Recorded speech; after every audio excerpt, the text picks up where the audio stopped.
Assalamualaikum warahmatullahi wabarakatuh. Saya Fahrial Santri Anom Pradana NPM 1701010197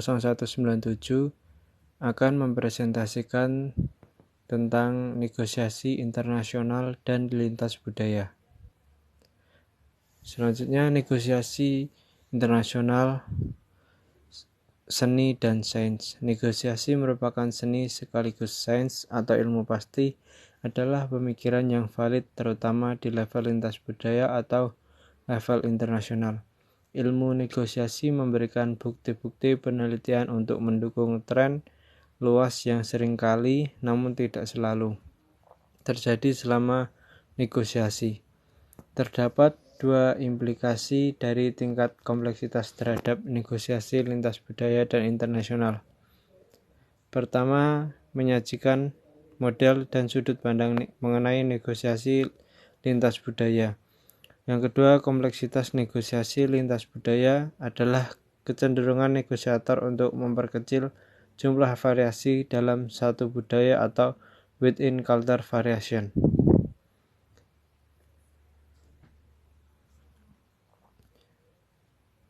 Yang selanjutnya yaitu apa yang membuat negosiasi internasional berbeda.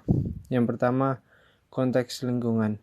Salakius tahun 1988 mengemukakan 6 faktor dalam konteks lingkungan yang membuat negosiasi internasional lebih menantang dibandingkan negosiasi dalam negeri. Faktor-faktor ini dapat berfungsi untuk membatasi organisasi yang bergerak di dunia internasional, dan negosiator perlu menerima dan memahami dampak berbagai faktor tersebut. Yang kedua yaitu konteks terdekat, yaitu membahas berbagai konsep dari model negosiasi internasional.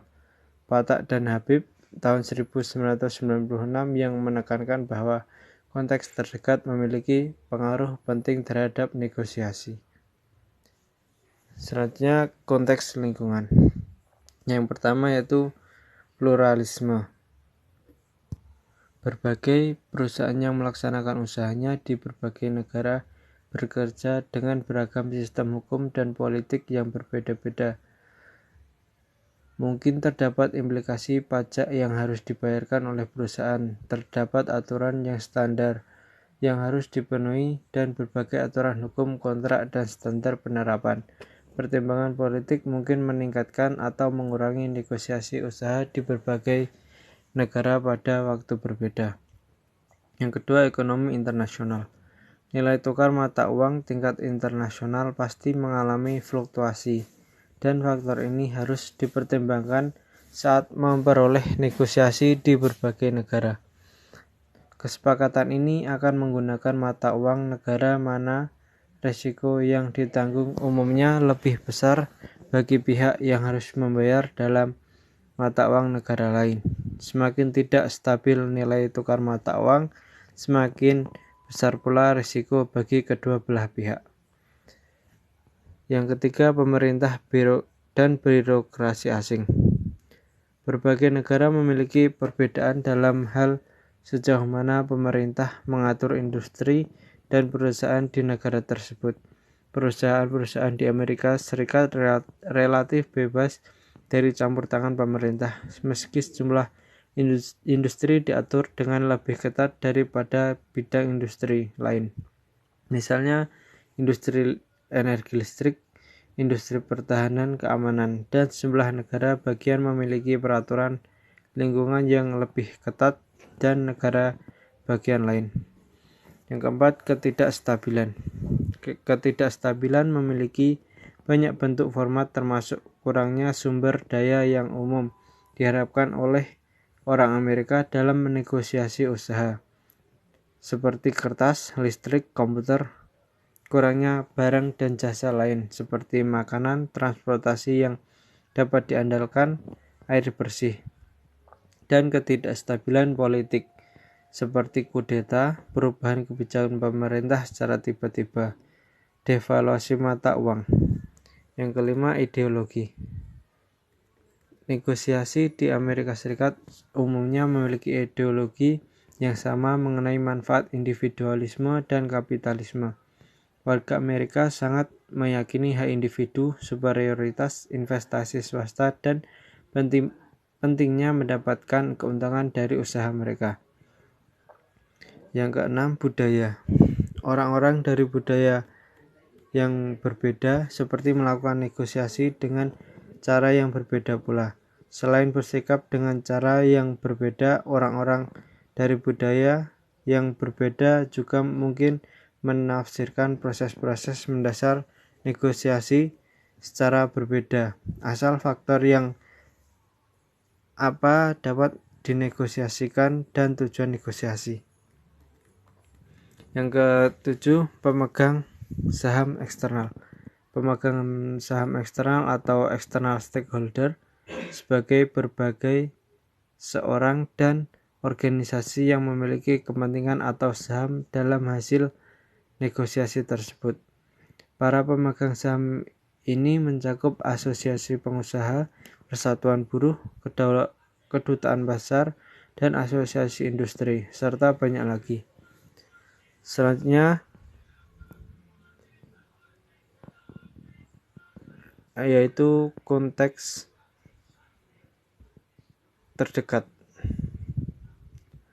Konteks terdekat, kekuatan tawar-menawar relatif salah satu aspek negosiasi internasional yang telah menerima banyak perhatian peneliti adalah kekuatan menawar relatif kedua pihak yang terlibat. Perusahaan gabungan seringkali telah dijadikan subjek penelitian mengenai negosiasi internasional, dan kekuatan relatif seringkali dioperasionalkan sebagai jumlah modal dalam bentuk dana dan investasi lain yang rela diinvestasikan oleh masing-masing pihak dalam usaha baru tersebut. Tingkat konflik dan jenis hubungan ketergantungan antara pihak-pihak dalam negosiasi lintas budaya juga akan memengaruhi proses dan hasil negosiasi. Selanjutnya, hubungan antar para negosiator menyatakan bahwa hubungan yang berkembang antara pihak-pihak utama yang bernegosiasi sebelum negosiasi dilaksanakan juga akan memiliki dampak penting terhadap proses dan hasil negosiasi. Negosiasi merupakan bagian dari hubungan yang memiliki besar antara kedua belah pihak tersebut. Hasil yang diinginkan. Faktor-faktor yang nyata dan samar juga memainkan peran besar dalam menentukan hasil negosiasi internasional. Berbagai negara sering menggunakan negosiasi internasional untuk mencapai tujuan politik, baik dalam negeri maupun internasional. Yang selanjutnya, pemegang saham terdekat.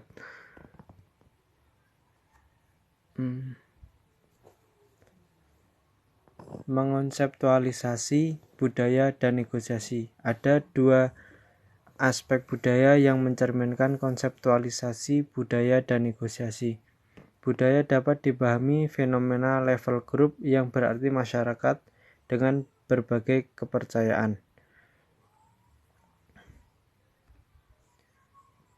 Selanjutnya yaitu mengonseptualisasi budaya dan negosiasi ada tiga. 1. Budaya sebagai perilaku yang dipelajari.